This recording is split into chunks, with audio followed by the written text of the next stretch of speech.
And welcome back to 10 out of 10 We'd Watch Again with Lon and Ross. Hello. As it's Valentine's Day this weekend, we thought we'd hit you with a wee romantic comedy. And we were kind of humming and hawing about what ones to do because all the ones that I love, Ross was like, absolutely fucking not. And really, there's only so much that you'll watch with me, you know? Yep. I nearly suggested Gone Girl, and that was definitely an off you fuck from Ross. I've seen it too many times now. We consulted with the big man, the high heejin of romantic comedies, our gal Ainsley, and when she said Notting Hill, we were like, and we did that thing of like, oh my god, we've not seen Notting Hill for ages, but like, what a good movie. And I think you'll find as the podcast goes on that we were like, oh yeah, and then as the film went on, we were like, it's all right. Maybe a reason we don't watch it all the time. Yeah, but we've still done it as this week's because for a lot of people it is a 10 out of 10, so sorry guys.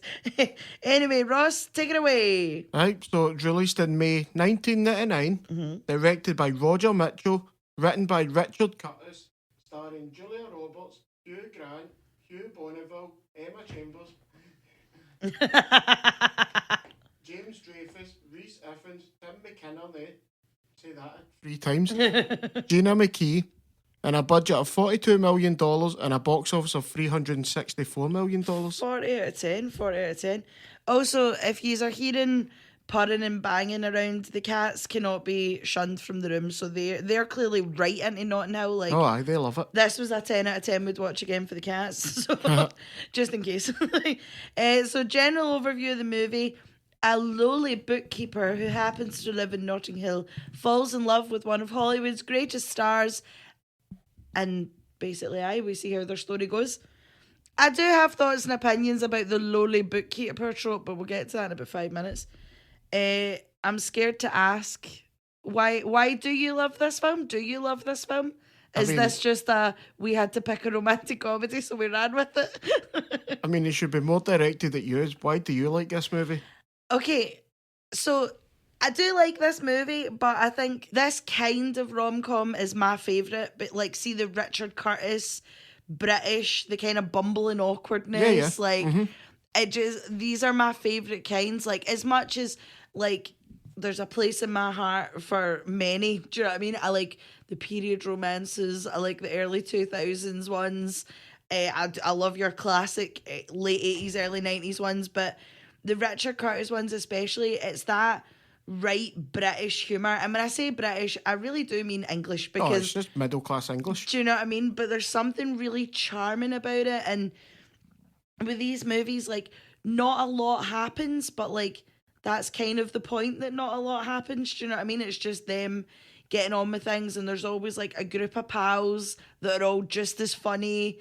Like, there's always like a mild, like, dramatic moment that's not really that dramatic, because you know they're going to get together in the end. Yeah, you know it tends to work out in the end. Exactly. And then there's always the moment of like the line from the film or the monologue from a film, like Four Winds for a Funeral, when they're standing in the rain and she's like, I didn't even notice it was raining. Like, do you know what I mean? Like, but there's always like a really good moment like that in Richard Curtis movies. So as my, like, I do love Notting Hill, but it's not my favourite one, but like, will happily sit and watch this movie. Do you know what I mean? Like, it's Richard Curtis. What can go wrong?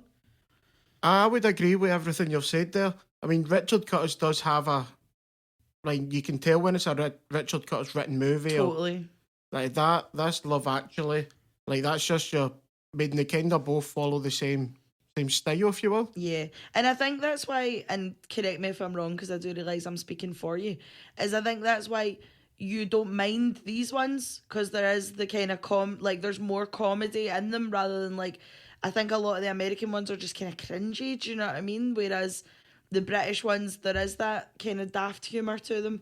Yeah, I think the American ones are like too over the top sometimes. Yeah. I mean, they have their place, but you know, like, I love a Meg Ryan rom-com as much as the next girl, do you know what I mean? But sometimes it's like, right, calm down.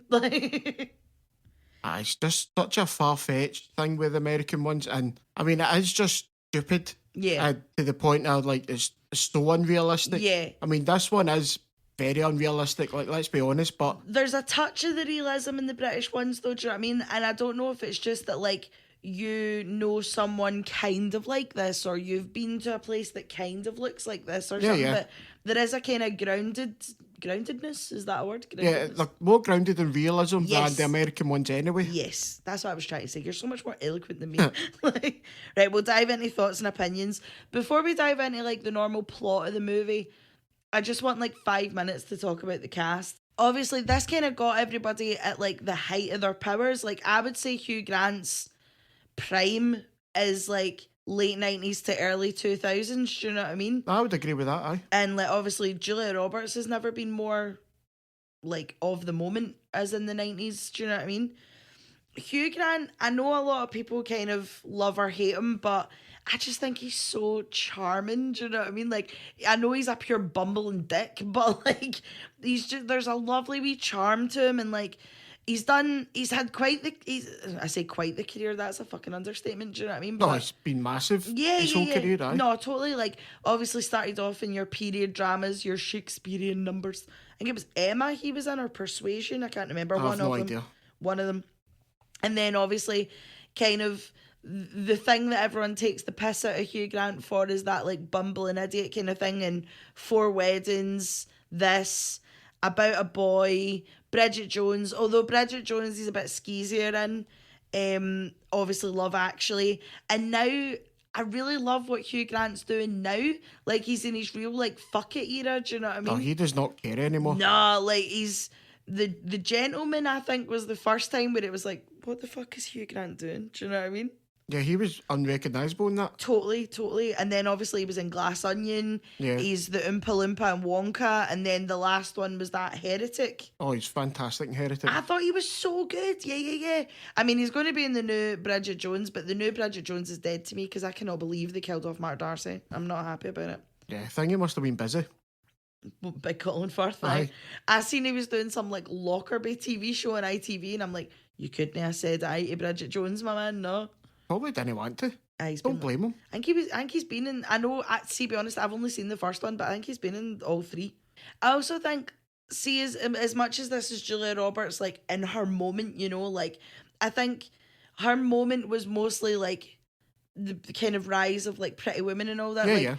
Like Julia Roberts is most recognisable when she's got the huge red curly hair, and whereas in this movie she's a lot more stripped back. I think like the hair's shorter and it's straight, and as much as this is like a romantic comedy, she doesn't really play to the comedy. She's quite serious in this film. She plays it pretty straight, aye. Yeah. But when she does hit like the comedic moments, like it works. I mean, she's got a lovely laugh, and if my mum is to believed, Julia Roberts is the most beautiful woman in the world. Do you know what I mean? Like that's like Julia Roberts and Meg Ryan. That's like my mum's too. Like, these women are great.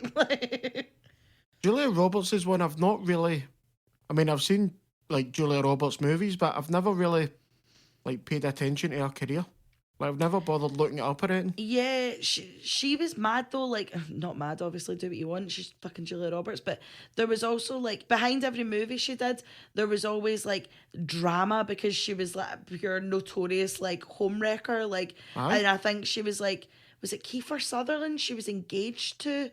Or she left her man for Kiefer Sutherland or something like that. But basically, like, every relationship she's been in, she's like knocked the man off a bird or something like that. But to be fair, like, if Julia Roberts came chatting at the door and was like, Lauren, I'm here to take Ross, I'd be like, absolutely, why in? Like, I don't know what you'd have to say about that, Ross, but I would happily sell you to Julia Roberts. I mean, I didn't know that. Fair dues to her. It was all just like the gossip at the time, do you know what I mean? But I'm sure her and Kiefer Sutherland were linked. Probably should have Googled that. But like, I wasn't planning on going any tangent. No, fair enough. I big Julia Roberts, who knew she had it in her? Top shagger.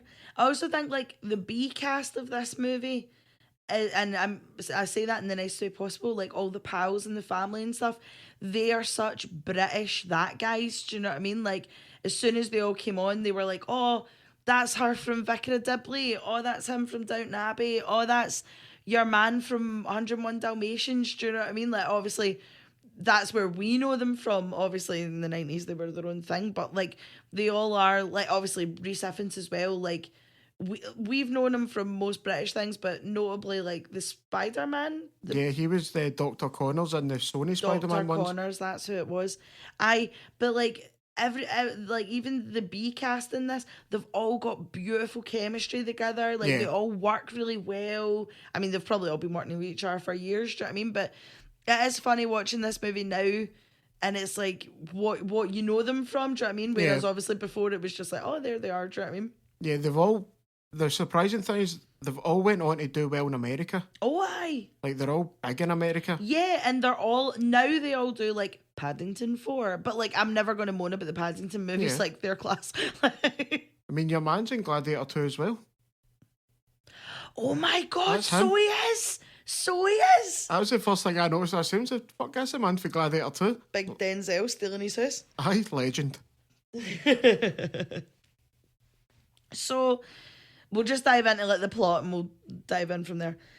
So we meet Will, played by Hugh Grant, who runs a travel bookshop in Notting Hill and lives with Spike, his Welsh lodger, in quite possibly one of the classest gaffs I've ever seen in my life. Oh, this is what I love about like these, I say British, English rom-coms, is they all have like shit jobs that don't make money. Yep. But they just cut about London, loving it. 100%. Nah, I don't believe it. It's got the Friends problem all at it again, hasn't it? Yeah, like 3 of them are always unemployed, 3 of them have good jobs, and yet they live right beside Central Park. Aye. Yeah. Do you know that's another thing as well, is that I love about British rom-coms is like the gaffs are always class. Like, Fuck, aye. Yeah, like, like there's the thing, I don't know if you'll know, but hopefully some listeners will know, is there's like the Nancy Meyer kitchen, like seeing like The Holiday and You've Got Mail and all this kind of stuff. It's always like the kitchens are huge and lush and fabulous. And I feel like they do that in British rom-coms, but it's always like London townhouses. There's always like a big comfy sofa. There's always like lovely art on the walls, like that kind of thing. Yeah. Do you know what I mean? So he bumps into Anna Scott, played by Julia Roberts, and I mean literally bumps into her and spills his orange juice all over. Also, why are you drinking orange juice out of a coffee cup? Like, what's the plan here? Yeah, so she comes into his travel shop. Oh, yeah. To begin with, he goes, I own this travel bookshop. Such a niche, Such a thing. 90s thing as well. Oh, aye. Like, even then, I don't think you would have a shop dedicated to it, surely. No. I was in the library at the weekend and there's like whole travel sections in the library. Like, why are you buying books of like the place you're only going to go to the once? Do you know what I mean? Like, so she goes in there. It's never really said why, to she's be looking honest for a with you. book on. Well, no, she picks up books on Turkey, but there's nothing really said about if she's going to Turkey or Yeah. not.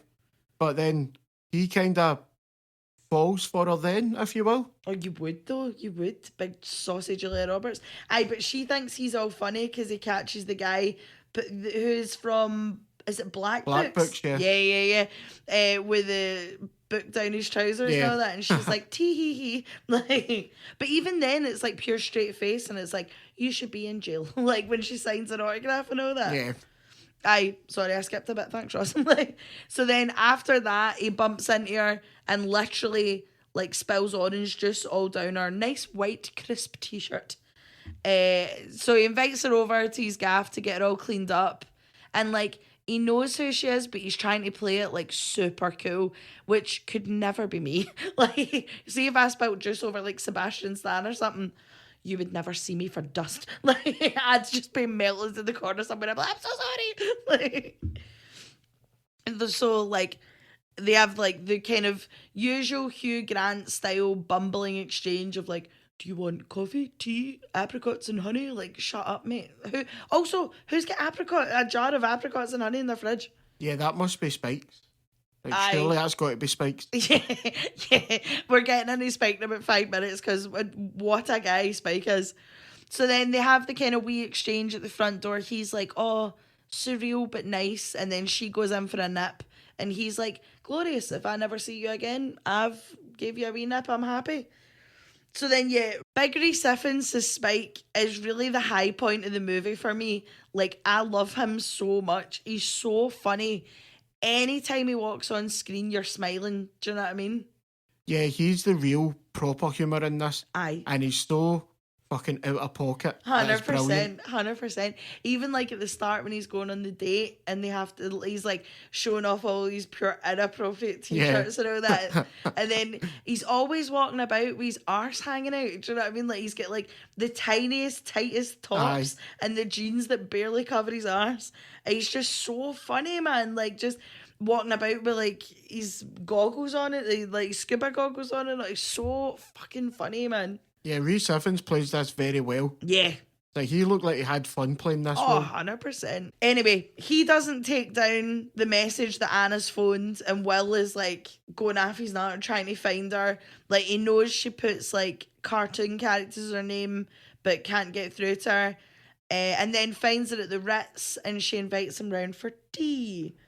Yeah, so he thought he was going to meet her, but it turns out to be like a press junket thing. Yeah. Where he has the kid on, he's part of the Horse and Hound.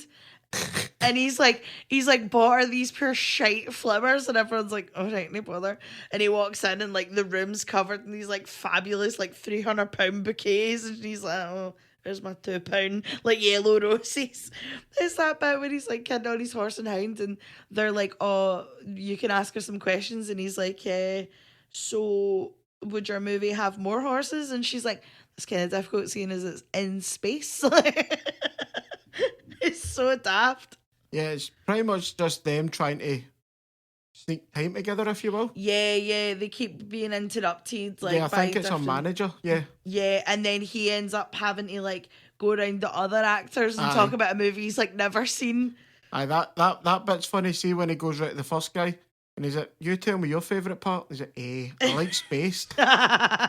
Also, like, shout out to the Misha Barton cameo, like, our gal from Sixth Sense and the OC. She's done a lot of stuff. Yeah, like I forgot she was in this film. Like, you forget how much she did when she was younger before she even got to the OC. Yeah, before she became a name in television, if you will. Yeah, totally. Yeah, but mind when she was in the OC, that was around the time, like, in all the, like, teenage girl magazines where she was, like, going out and getting drunk. And that's terrible. You shouldn't do that. Heaven forbid. I know, right? I remember that. There was, like, a magazine when I was younger called Sneak. And it used to always show, like, Charlotte Church wearing knickers out and all this. And it was like... Fuck's sake. Honestly, it was like, oh, these rebellious girls. And it's like, now looking back, it's like, they were 21. Do you know what I mean? We were all dickheads at 21. Yeah, give them a break. Into it. So then he finally manages to secure the date with Big Anna, and they go to his sister's birthday party. Before I go any further, I just kind of want to say, like, and I don't know if this is the right word, but, like, one thing I love about this movie is how, like, quote-unquote meta it is. Is that even the right word? Like, obviously, Julia Roberts was, like, one of the biggest stars of the 90s, so obviously she's playing one of the biggest stars in this film. Do you know what I mean? Yeah, it is very on the nose. No, I'm with you. I get it. And, like, I wonder...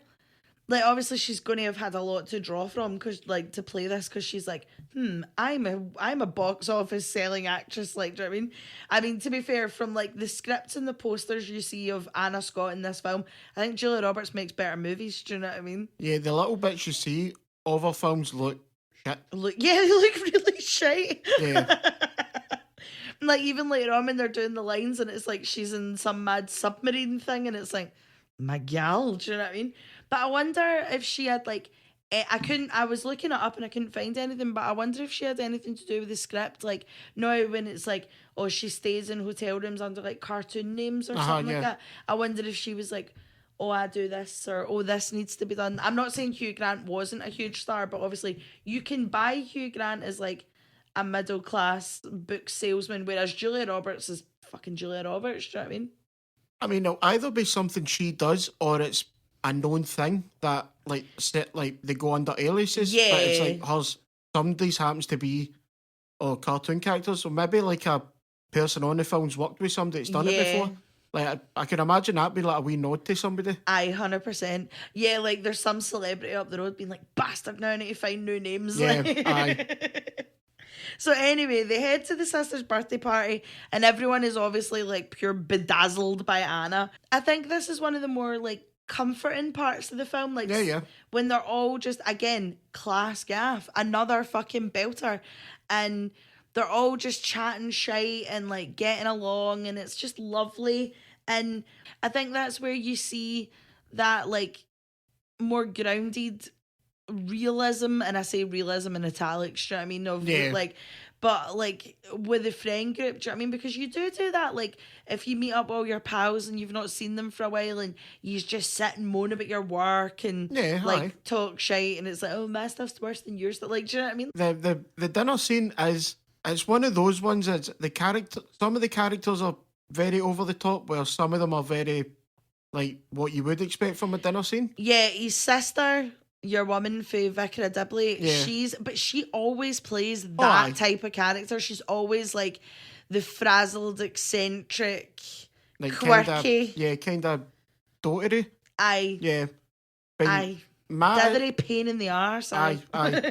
My only issue with this bit is when they go for the last brownie. Oh, I was going to talk about that. Aye, why in Yeah. Ross? So like the whole point of this is like whoever has the saddest story gets the brownie. While they're sitting with our pal Yeah. who's just had an accident and is paralysed. Do you know what I mean? Yeah, I feel like they go on about it. Oh, I don't know my job in that. The woman who's paralysed hits it with, well, I can't use my legs and we can't have kids. I'm like, where the fuck did that come from in this Yeah, scene? that would be the point where I'd be like, oh, I really need to go for a snout. Like, I couldn't sit in that pure awkwardness. Do you know what I mean? Because it's all very well and good. The rest of them being like, oh, I don't really know my job, or oh, I'm single and I don't like who I live with. And then like this pure tough hang of like, oh no, I had an accident. Now I can't have Wayne's. And they have this like teary exchange with each other. And then they go to give the brownie to Hugh Grant just because he's divorced and lives with a flatmate. No. Like, if we're going off serious tragedy, nobody's getting it apart from his pal. Do you know what I mean?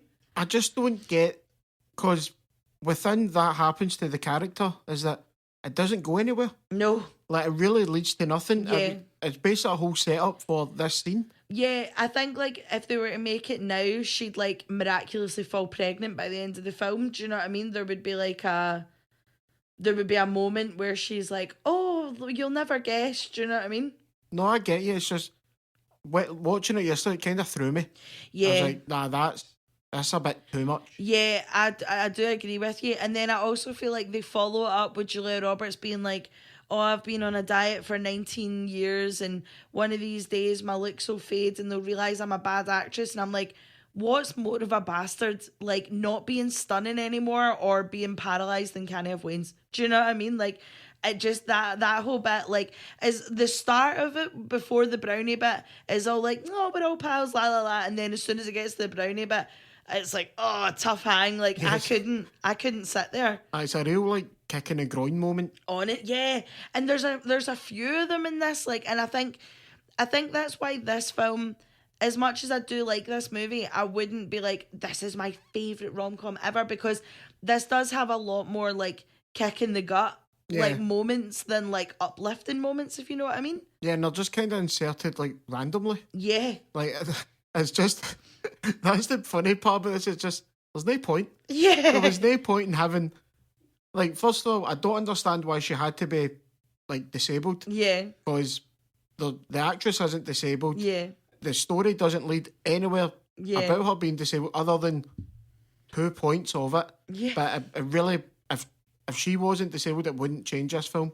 So I don't get it. I just don't get it. Yeah, she could just be a pal that can't have kids. Yeah. Do you know what I mean? And that affects thousands of women. So you could be like, oh, representation. Do you know what I mean? Yeah, like, I think you could really not relate to it more. That's the wrong word. I mean, you could see it more if it was just or like they can't have kids. Or like, fair enough. Yep.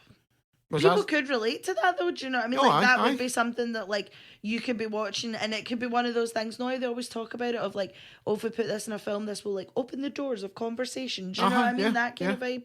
Absolutely. And they could have actually maybe led her storyline on with that. Yeah, 100%.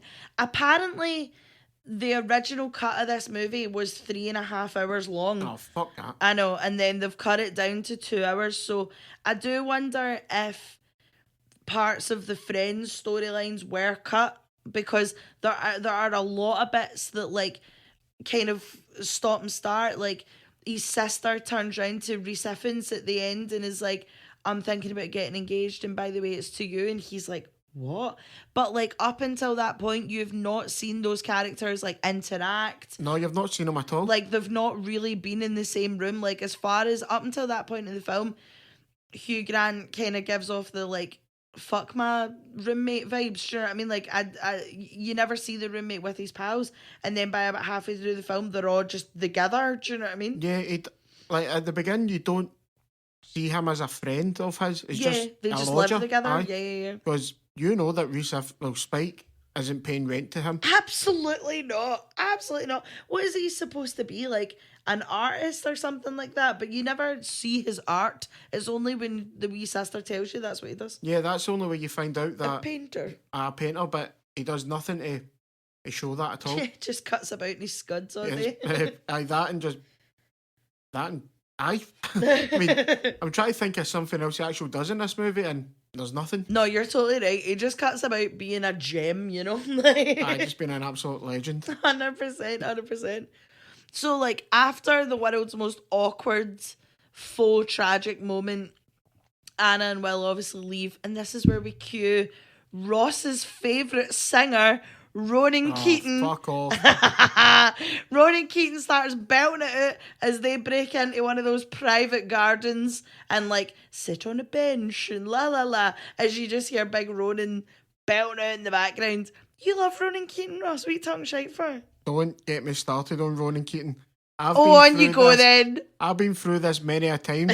The guy's shite, can't sing, and how long ago was it now where I went on that rant and you filmed it? Oh my God, that was years ago and we sent it to Carol. Aye. And it was, I can't remember where we were, but we came home and we were steaming and there was like some Ronan Keating song came on the telly and you were like, fucking Ronan Keating, going off your nut. Because it was like, he's got an album cover where he like stands on a wooden pallet and you were like, prick.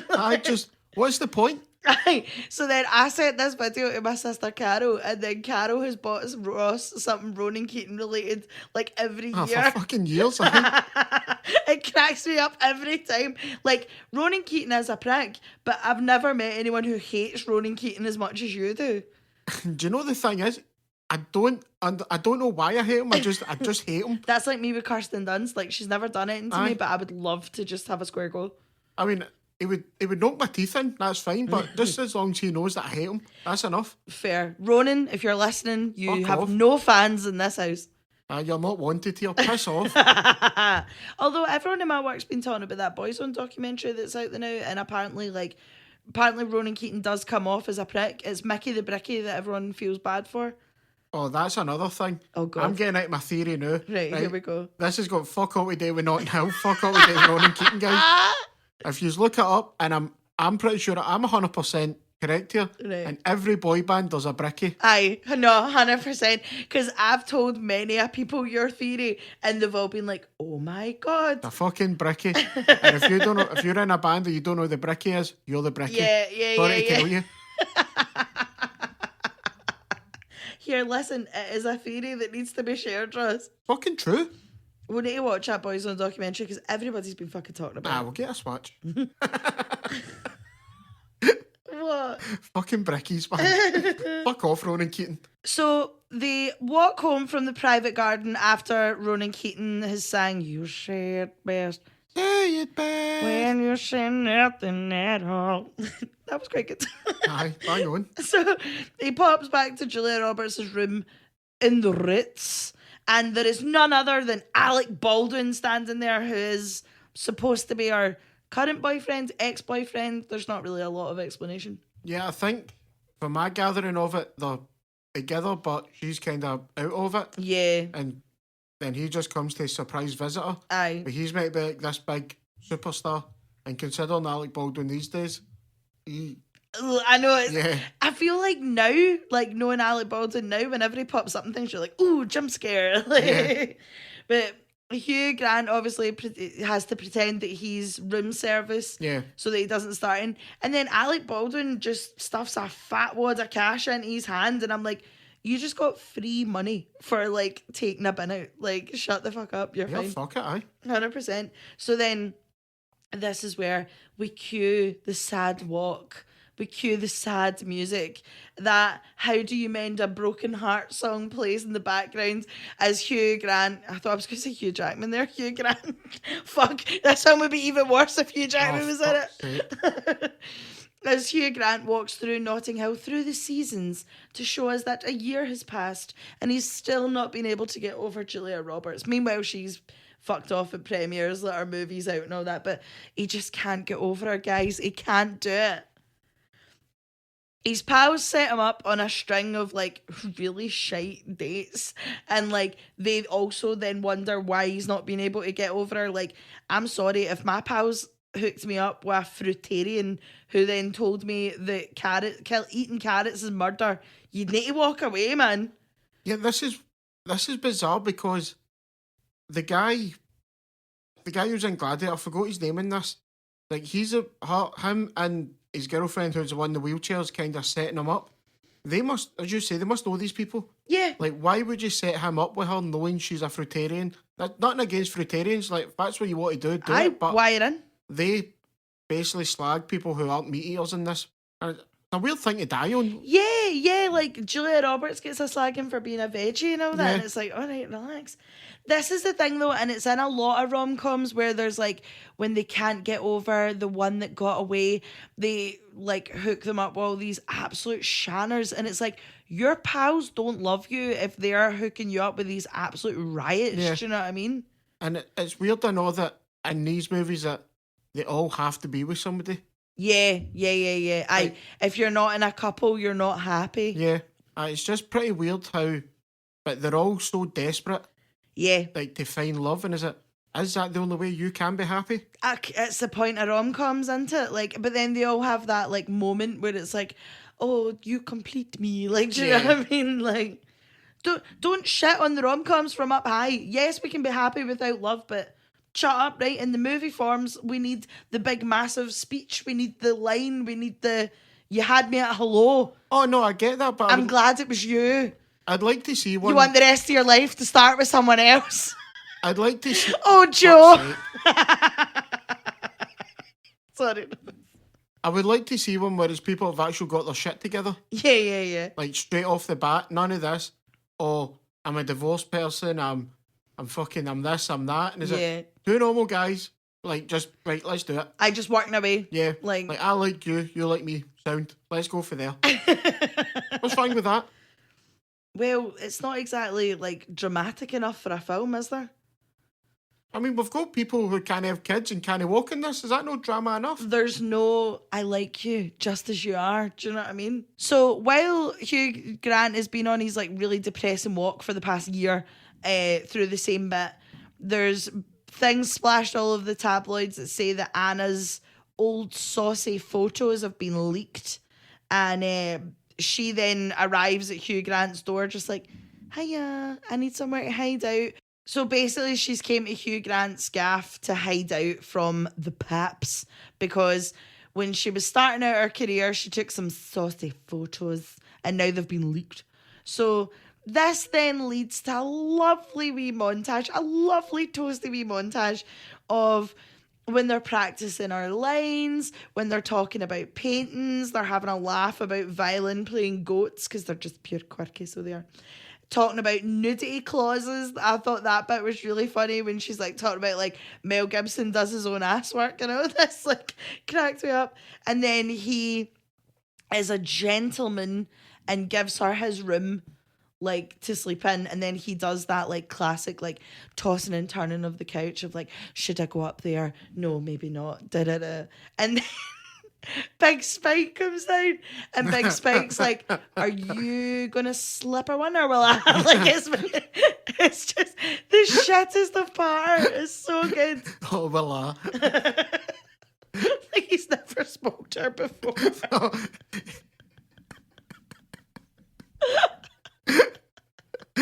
It's just the boldness. If you're not going to, can I? And it's like, fuck off. But he's like standing there in full scud, just like, right, my man, what's happening here? You just look at him, he looks like a fucking mess. You would fucking shit herself. So Spike goes back up the road and then up the stair. He goes up the stair. If I can't do it, I'm going up the road. Back to Wales I I go. can just imagine him bretting out Hugh Grant's house. Can I gear one? Oh, fucking hell. So he goes back up the stair and Hugh Grant hears a noise and he's like, fuck off, Spike. And then it turns out the moment has arrived. Julia Roberts is at the bottom of the stairs and we have the tender rom-com moment of the shirt being moved down the small of her back looking like the softest thing you've ever seen in your life, that like crease down the spine. Then he kisses down her neck on the shoulders that have not one blemish on them. And then there's a lot of like, this is the thing, and it's a necessity in rom-coms, is that like stare into each other's eyes as we slowly move into nip. Why are you giving me that much direct eye contact, good sir? Like, give me a nip and move on. Do you know what I mean? What? I'm just still laughing at Spike. Honestly, he's by far the best part of this. I don't care what anybody says. He's your favourite. So they obviously do the deed as the orchestra swells behind them, right? Yeah. And they wake up in the morning and she does the whole like, oh, Rita Hayworth said they would go to bed with Glinda and wake up with me. And they were always disappointed. And then Hugh Grant says that you're more lovely this morning than you've ever been. And you have never said anything that nice to me ever in your life. Oh, you do shout to me in the morning? That's because you stress me out in the morning. I'm trying to get ready to go to my work and you're just like, oh. Half the time I'm not even doing it. Half the time the cats are doing stuff, it's my fault, apparently. No, that was one time. One time? Every night? That was one time where one of the cats jumped on me and I was like sleeping and I thought it was Ross and I was like, fuck's sake, Ross, leave me alone. What the fuck would I jump on you? Are you alright? Fucking break your back if I done that. No, that is true. I do give you into trouble for things the cats do. I'm sorry. Mornings are stressful, okay, leave me alone. So she hears the doorbell ring, runs down. Oh no, the paps have figured out where she is and they swarm the gaff. Everybody's freaking out. She's pure raging. Hugh Grant's trying to be like, my guy, let's get some perspective here. Like, my pal slipped and fell down the stairs and is paralysed. Surely like, he's crowbarring his paralysed pal in.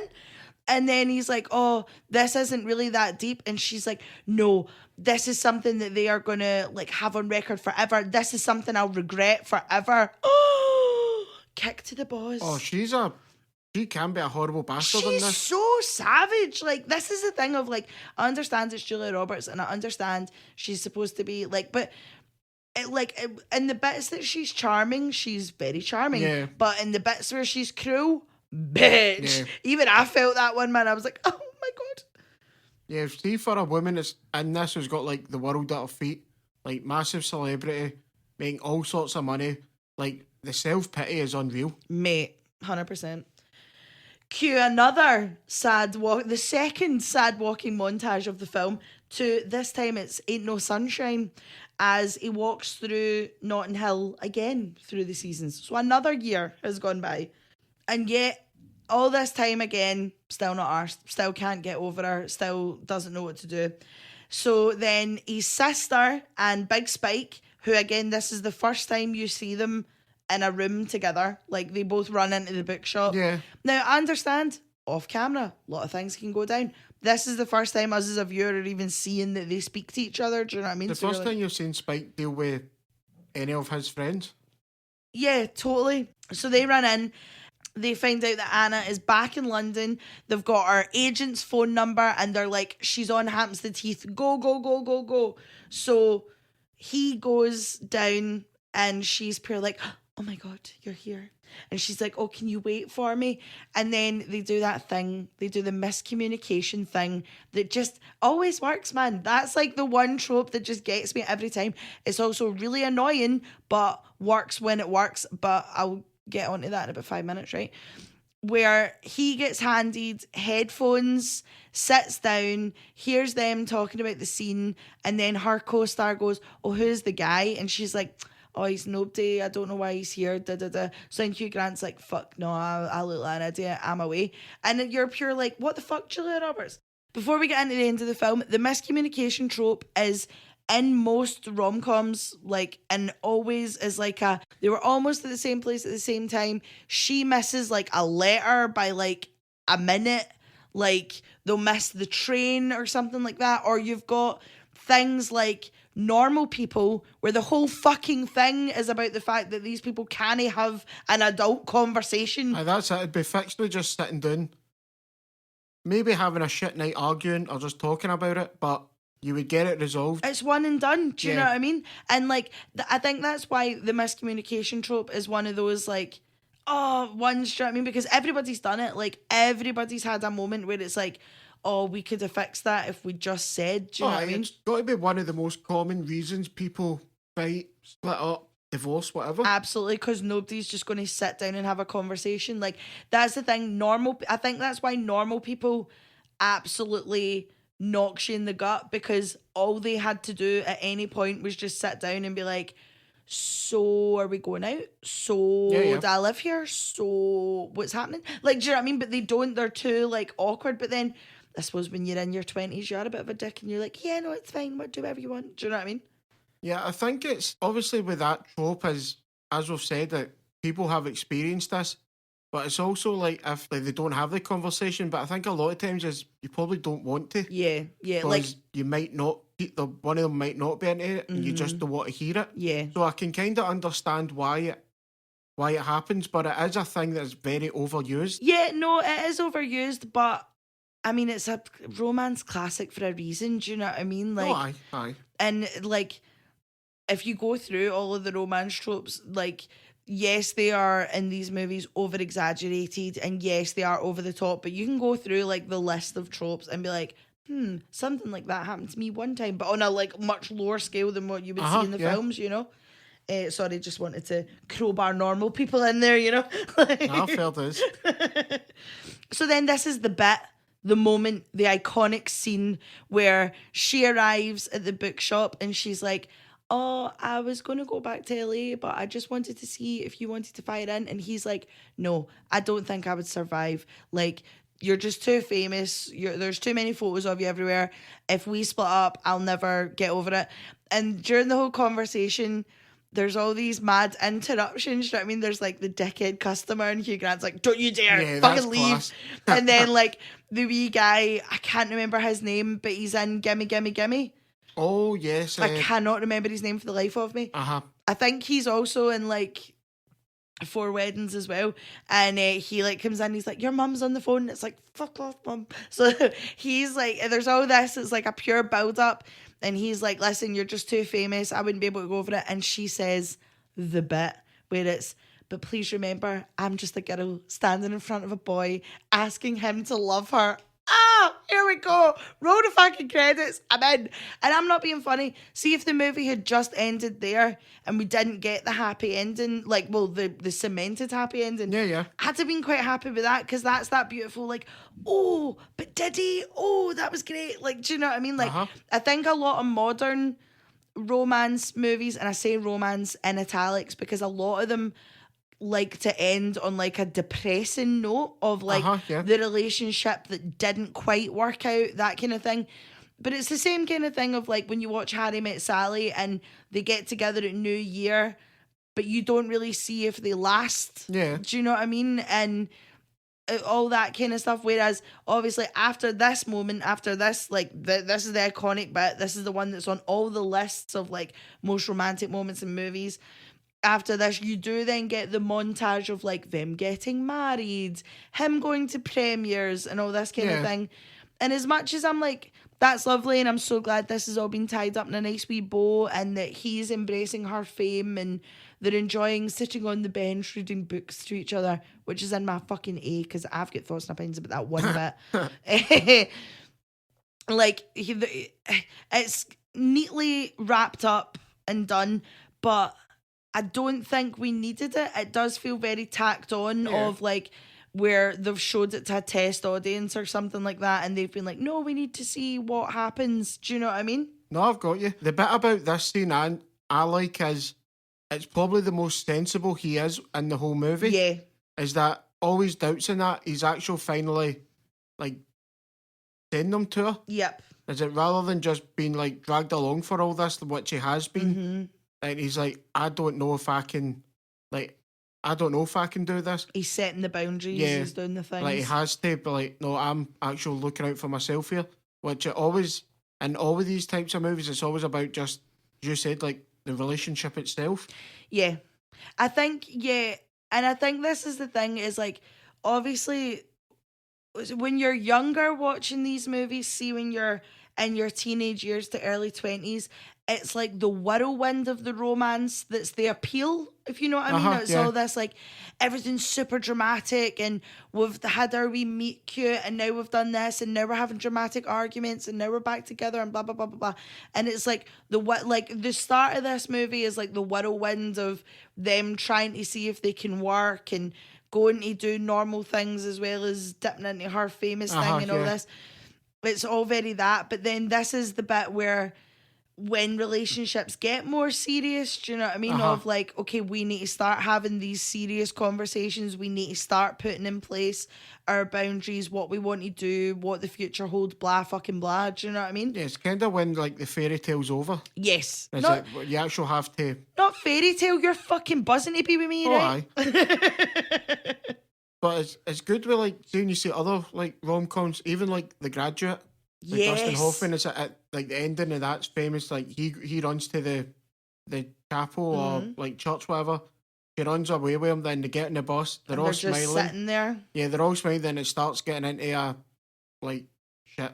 Like we need to figure things out here. Totally. But I like ones like that where it's end is it's not just a stupid whimsical romantic thing, but it's more like realistic, really. Like, like, not only have they done that, but they're going to need to fix a lot of things before they can kind of be happy together. Totally. One of my favourite, more modern ones, and again, you're going to judge me for saying favourite because Sebastian Stan's in it, but it's called Monday, and basically it's this lawyer goes to Greece, and he's a DJ, and they have this, like, romantic... Like, basically, the movie is set over different Fridays of their relationship, and it was supposed to just be, like, a summer fling, then she ends up staying, and the movie's about how they try to work together, but then, obviously, you get this, like, super dramatic thing that happens. I don't want to spoil it in case anybody watches it. And then at the end of the movie, it's finally Monday. And, like, the point of the movie is that, like, you can have all these wild and fun Fridays with people, but what do you do when it gets to Monday? Like, are you going to sit and be hungover and make the coffee and the breakfast and be a couple? Or are you going to bounce? Do you know what I mean? Yeah, because it can't be like that all the time. Absolutely not. And I think that's why that's one of my favourite modern ones, is, like, because obviously you have the whirlwind, you have the, like, oh, he's so spontaneous and takes her on a trip to an island and buys her a designer dress, but then she's also needing to try and work while he's doing his, like, DJ stuff in the side, and they're trying to balance all this stuff, and it's not realistic, obviously, because if Sebastian Stan was a DJ in Greece and showed me any interest, I would not fucking be here. Do you know what I mean? Love you, Ross. But, like... It's more realistic in the way of, like, things are great, it's all romance, we don't really know that much about each other, we just pure fancy each other, to then it being Monday, and it's like, okay, what do we do now? Do you know what I mean? Like, you just basically need to learn to live with each other as well. Like, it's, like, you can't get caught up in all that and expect everything to be perfect. I think that's the thing, though, is, like, when when you mature and your relationship matures, it's like, it's the comfort you enjoy. Like, see the, like, not the dull bits, because obviously no one likes being bored, but I just mean, like, you can just sit and you can just chill, and there's nothing that exciting going on. Nobody's going out of their way to make these, like, lavish plans and all this, but it's just like, do you want to go to the cinema? Cool. Do you want to stay in? Cool. Do you know what I mean? It's the daft things, like sitting on a couch, like, what we're watching. Yeah, like, exactly. What's on Netflix? Just daft things 100%, like that. 100%. Like, just being comfortable with somebody. And, like, I think that's the thing of, like, obviously rom-coms, when you're younger, you're like, oh my God, I want that fiery thing. But really, when you're older and you're settled and you're content, and it's not passionate arguments all the time, it's not huge, lavish plans, it's just like, we've got a day off together, will we go for a walk? Like, do you know what I mean? It's all stuff like that. Look at us, Ross getting us sent. Yeah, but it's even not having to. It's like, say you, I want to do this, and I'm like, I can't be bothered. That it doesn't tell it, oh no, the relationship's falling apart. Yeah, it's no, just it's like, I've got other. Yeah. No, totally. Like, if I say to you, oh, do you want to do this? And you're like, no, I'm like, cool, I'll go with my pals. Do you know what I mean? Like, it's, none of this, like, oh my God, he didn't do this, blah, blah, blah. Yeah, but like, in these movies, if that was to happen, that'd be the next big fucking drama. Yeah. It's like, no, people just, like, there are times when you're not as compatible, but you're not, like, on the same wavelength, like, maybe, and, like, stuff like that happens, but in these movies, they make out as if, no, everything's just perfection, like, we're going to be so perfect, none of the carry on, is it? You've already fought like cats and dogs before you've even started going out. Like, what makes you think this changes now? 100%. Yeah, I think I read a thing, and it's like, obviously after, so when you start going out with someone, it takes 3 years for the like dopamine rush in your head to go away. Aye. So that's why a lot of relationships don't really last after 3 years, because that like initial high, that initial like, I want to be with you every single fucking day, like I want to like breathe what you breathe, like that whole thing, like an Enrique Iglesias song, do you know what I mean? That's when that all starts to die out, and it's after that you do start to get more comfortable, and that's when you like not choose to be with a person, but that's when like there's not the chemical telling you like, I need to be with this person all the time. It's like, I choose to be with you, I choose, and I'm gonna work to be with you, and all that kind of good stuff. Look at us, Ross, hitting the people with the relationship advice, Fucking get it done. Just start going to each other and shut the fuck up. So, anyway, we'll dive into Let's Go. Do you have a Let's Go moment? I mean, it's going to be kind of the orange juice bit, isn't it? That's when this all kicks off. Yeah. I mean, that's not the scene that I'm like, there's not really a Let's Go, like getting pumped up, psyched up in this, but like as for the story and moving it, it's got to be the orange juice scene.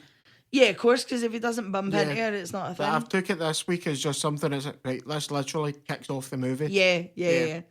I have not a movie-related Let's Go, but it just brings me sheer joy, is when Ronan Keating starts singing. Oh, fuck off. And it's just turning around and seeing your face of fucking rage. Get it up on, man. But it's like, it's just, whenever, like, obviously Ronan Keating's song is the song of this song, is the song of this song. The song of the song.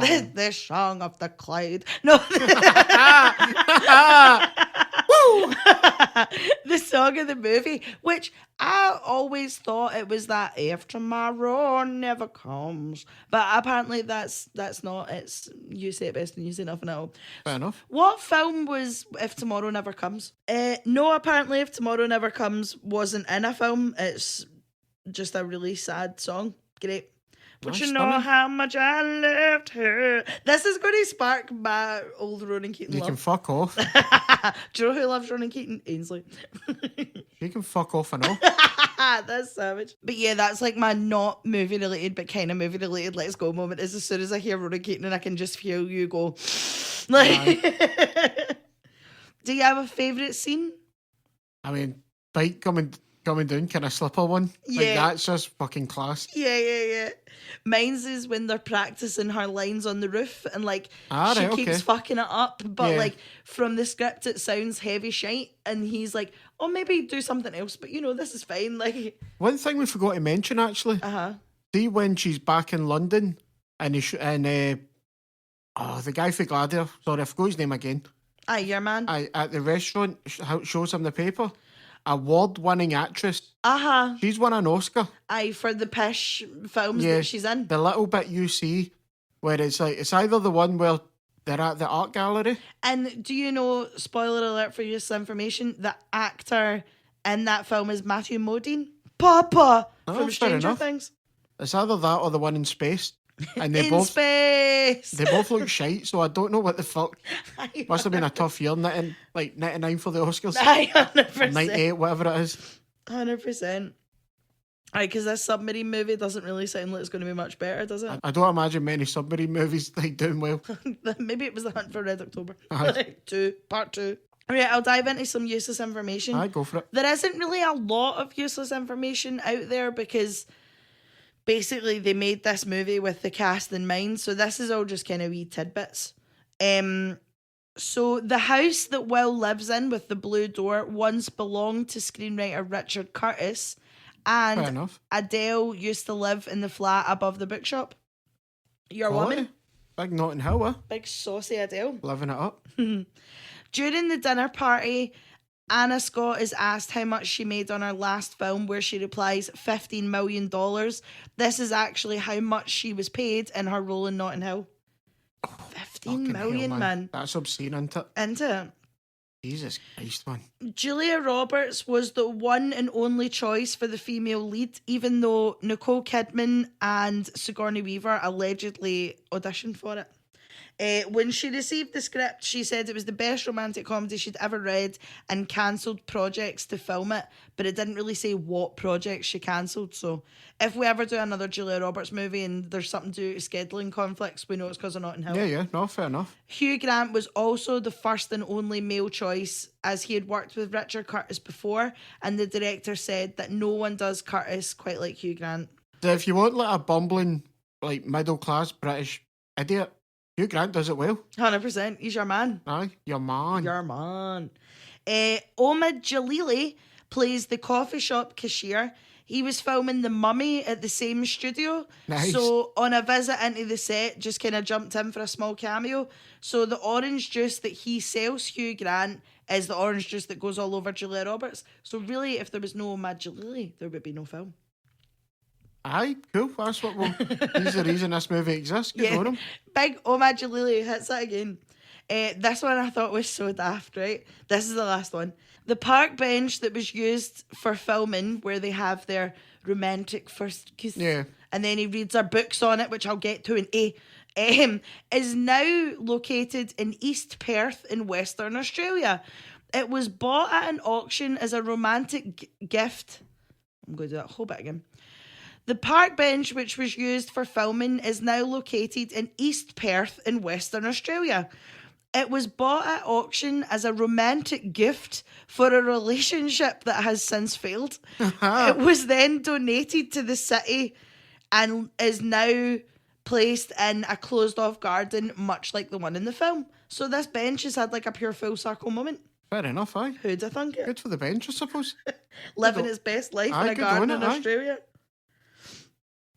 Right, so we'll dive into E. Do you want to go? Aye, right. I actually don't have a lot. How the fuck does he afford a flat in Notting Hill? In London in general? I had that too. Like, I was thinking maybe in the 90s, Notting Hill wasn't this, like, bougie place. Like, and it's just kind of been gentrified since. But I do agree with you. Like, in a lot of these ones, it's like, oh, I sell fucking buttons and I live in Hampstead Heath. Do you know what I mean? Yeah, so I've looked it up. At the house prices at the time in Notting Hill was at just about £630,000. Holy shit. So maybe his bookshop is just thriving. Aye. But I don't think he can afford that. Absolutely not. Like, the one thing about this movie is it helped Notting Hill. So the house prices like dramatically risen. I think everybody just kind of wanted to like move there or live there. It does look gorgeous. Do you know it's the one bit of London I've like not been to? Yeah, but it's went from 630,000 to just under 3 million. Now your average house price. Shut the fuck up. Yeah, it's kind of turned into the obviously like there seems to be parts of London that like they all have their moment. Yeah. But for its time, that was like the place to be. Yeah. It kind of seems like, and I don't know if I'm way out of the times, obviously we are not from London, but like everyone was talking about like Shoreditch a while ago. Like there was those like warehouse container. Remember when we went down and there was like container boutiques and all this kind of stuff? There's gentrification into it. Yeah. And that's fucking nuts. That is. I know just he because said of this movie. Yeah. I mean, it does look gorgeous, but they do make it look more of like a working man's area, whereas from what I know about Notting Hill now, I've never been, but it's apparently bougie as shit. It's like up there with like like Chelsea and all that kind of Yeah. places, you know? There's not many places in London unless you probably go like right at the East End, where it's like this is a working man's area. Yeah. Like, fair enough, maybe at the time, but I highly doubt it. Aye, 100%. Right, I'll go to my next one. Is how does Spike become his lodger? Yeah, where did they meet? How has this become a thing? Yeah. Like that they've got to have been pals, but how is he affording to pay that? Like, 'cause the rent must be ridiculous. Yeah, because he says him and his wife bought the flat before she left them, but I don't care. Like, a mortgage on a £600,000 house. Like, obviously, this is all relative. Do you know what I mean? Like, that's obviously still a lot of money in the 90s. It's not as if, like, it's a bargain. Do you know what I mean? Oh, no. Oh, like, there's no way that would... Like, that's still going to have been a fortune in the 90s, so I don't understand. Yeah, and do you know what I mean? I was going to be like, oh, maybe they met at art school, but there's, like, there's not really a lot about their past or anything, and then also you're running a travel bookshop. Like, yeah, like, he's the owner of the travel bookshop, which... being such a niche thing, is that, like, as I've said before, is that going to be the big sale thing that it should be? Yeah. It's like in You've Got Mail, where she runs, like, the corner bookshop, and she's, like, fighting against Tom... Oh my God, what the fuck's his name? Who? Forrest Gump. Tom Hanks? Tom Hanks. For fuck's sake. What the fuck's that? Oh my god. Yeah, she's fighting against Tom Hanks's, like, huge corporate, like, Barnes and Noble kind of vibe. Like, it's very, like, but she also manages to live in a pure class gaff right in the middle of New York. Yeah. Do you know what I mean? Aye, of course they do, because she owns a bookshop. Yeah, right? It's all these fucking movies that's like, when I grow up, I want to run a bookshop and I want to run a coffee shop or something like that. Do you know what I mean? And you're like, oh, it's going to be class. Like... No, it's just hard work, not a lot of pay. Yeah, 100%. When he even says himself he can't afford to, like, buy for stuff in the shop. Yeah. When he's doing the ordering, says, I'll only get half, can't afford the rest. Like, fuck off. This is the thing right now. My dad is one of those guys, right, who buys or used to buy, like, if my mum and dad were going on holiday, my dad would then buy a book about the place they were going and then fucking create itineraries from said book. Do you know what I mean? So I don't know, maybe it is like a generational thing because, I mean, to be fair, you and me, we're a nightmare to go on holiday because we don't really plan anything. Nah, we're just... we just go with it. Yeah, 100%. Like, we just, like, show up and we're like, we'll find stuff to do. Do you know what I mean? Like, we'll do, like, a bit of research, but most of that, we're just, we're always very much of, like, we leave the front door and we're like, what direction will we walk just today? wing it, aye. Do you know what I mean? Whereas, like, my dad used to be a right planner, do you know what I mean? God, I couldn't be bothered with that. No, absolutely not. So, I mean, I get it in the 90s, obviously there have been things like that, but again, libraries, mate, why are you spending, like, £15 on a book about a country you're never going to go to again? Yeah, it doesn't make sense. Libraries, people, it all comes back to Pagemaster. Aye. So, I don't know if mine counts as an A, but it's a fucking gripe, right? I will never... So, the end of this film, right? They are lounging on the bench. She's draped across his lap as he is reading her a book, right? When did anyone decide that this was a romantic thing to do? Like, you see, like, celebrities doing it now, like, or not even now, like, all the time. There's that, like, pure infamous photo of Bradley Cooper and Suki Waterhouse when she was, like, 20 and he was, like, in his late 30s and he's reading her Lolita. Like, the irony is not fucking lost, do you know what I mean? And there's, like, so many photos of, like, celebritas and, like, people in general, like, you see it up, like, the park all the time when it's during the summer and it'll be like the students and one of them's like draped over as the other one's reading them a book. See, if you were like that to me, oh, mum will go up the park and I'll read you a book, I'd be like, no thank you, I can read myself.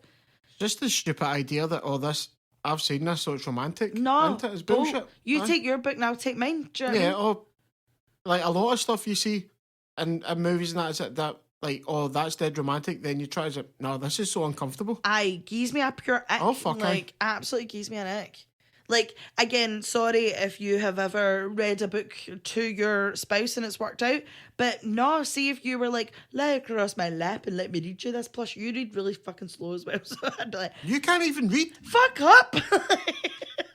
Just because I like an audiobook, right? Leave me be. Have you got any other days? No, I've went through mine. No, that's fine. Mine was just more of a, ugh. Like, have you got a worst guy whose hairline's receding? Big Baldwin.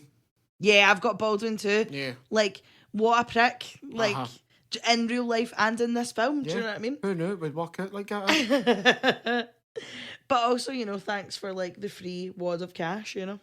I get it up him. Have you got anybody who's in a different movie? No, Spike. It's got to be, surely. In a good way or a bad way? Oh, in a good way. Oh, right, okay. Like, it's fucking, he's perfect in this movie, but he's not in the same realm as half of these people. Yeah. True. I want Notting Hill 2, the Spike version. Yeah, just him, aye. I didn't really have anybody because I thought everyone was like really well cast in their parts. Do you know what I mean? Oh, I know, I'll give you that, aye. Like, obviously, Rhys Ifans is like perfectly cast as Spike, but Yeah. I get what you mean of like all his pals are like super buttoned up and organised, and then Big Spike's cutting about with his arse hanging out half the time. That's it. See that bit where he goes out into the photographers and he's like flexing, and that, aye. so with his arse hanging out, like, and it's like nice firm buttocks, like, so fucking stupid, so stupid. Do you have an I'm out? Nah, me neither. Movie's kind of done. Like, by the time you're like, oh, I'm tired. Do you know what I mean? Yeah, it hits the beats, then it finishes. Absolutely.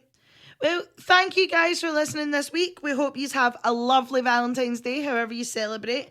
Also, happy birthday, Ainsley! We'll see y'all again next week. Bye! Bye! The smile on your face lets me know that you need me.